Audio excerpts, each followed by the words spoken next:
امیر شریعت کی جماعت سید داؤد شاہ بخاری کی جماعت ایک ہی جماعت ہے مجلس احرار اسلام، یہی سنا ہے۔ اور اس جماعت کو یہ اعزاز حاصل ہے کہ یہ تحریک تحفظ ختم نبوت کی بڑی جماعت ہے، اور دوسرا اعزاز اس کو یہ حاصل ہے یہ شہداء ختم نبوت کی بڑی جماعت ہے، وراثت ہے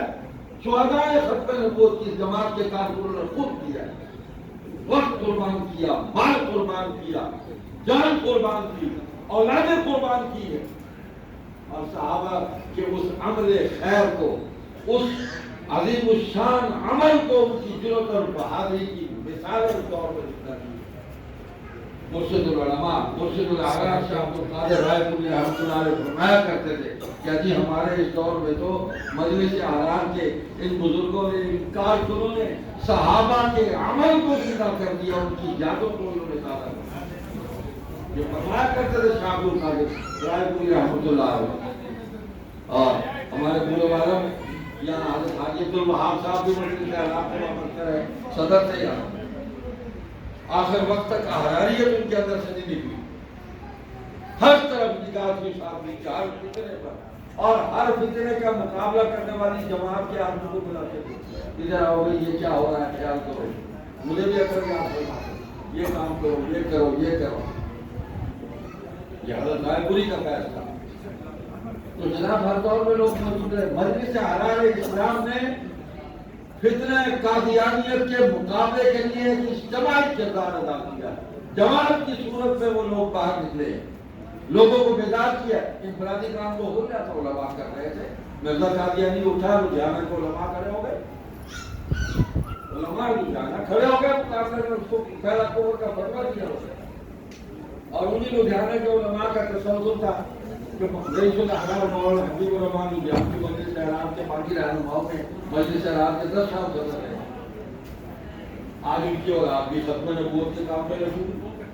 عطا اللہ شاہ بخاری کی اولاد جو اب بچے ہیں ان کے ذریت میں ہم لوگ یہ پوتے ہیں، میں نواسا ہم بھی لگے ہوئے ہیں اسی کام میں، باقی پوتے بھی اسی کام میں لگے ہوئے ہیں، نواسا ہے جی وہ کہ 2 نمبر نواسے کہیں پھر رہے ہیں، ہمارا کر رہے لگے ہوئے ہیں کئی، شاہ کشمیری کا نواسا بنا ہوا ہے، عطا شاہ بخاری کا نواسا بنا ہوا ہے۔ وہ ایک دن مجھے ہمارے یہاں بھولے والا سے بہاری سے ہمارے ساتھی تھے حافظ گوہر علی، بہت ہو گیا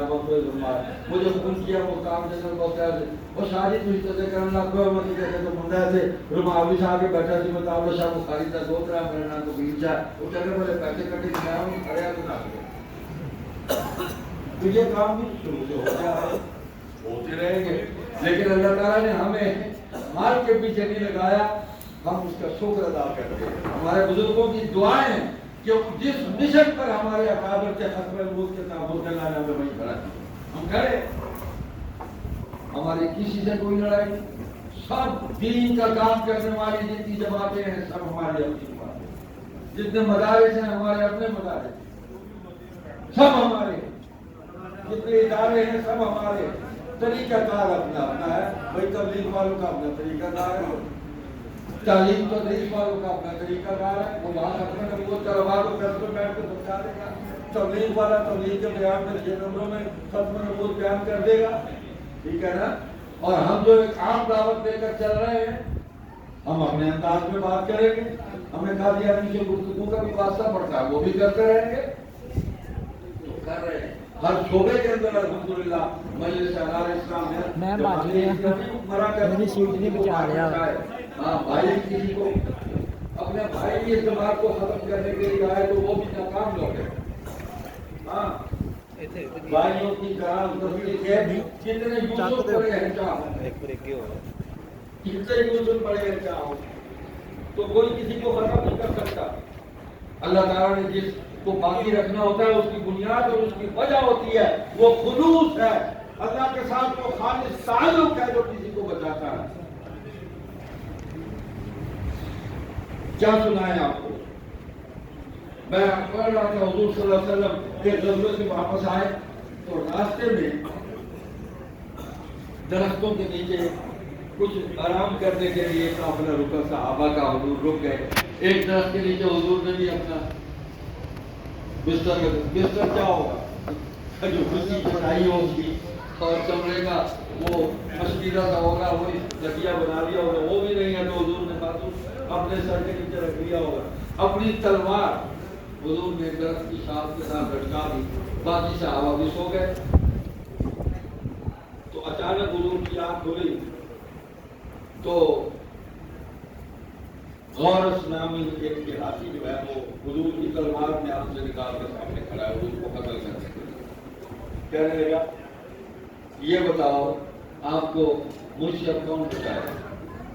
تو حضور صلی اللہ علیہ وسلم نے ایک ہی بات فرمائی اللہ عز و جل وہ بچائے گا مجھے وہ اللہ جس پر میں ایمان کرتا ہوں اس نے پھر یہ بات کہی تیسری مرتبہ یہ بات اس نے دہرائی حضور نے تینوں مرتبہ یہ فرمایا اللہ عز و جل تو جب نبی نے یوں دیکھا تو اس کے ہاتھوں میں تلوار گئی جب وہ اٹھا نہیں سکا اس نے ایک لرزہ طاری ہو گیا تو حضور نے کہا کیا بغل حضور نے صحابہ کو بلا دیا آج اور یہ ہو گئے یہ معجزہ ہے نبی کا روب اور دبدبہ ہے اس کے سامنے کوئی چیز نہیں چھا سکتی پچھلے انبیاء شہید بھی ہوتے رہے لیکن حضور پر کوئی حملہ کامیاب نہیں ہوا اس لیے کہ دین مکمل نبوت مکمل تو ان کو کہیں سے شکست نہیں ہونی تھی کہیں بھی کوئی گڑبڑ نہیں ہو سکتی تھی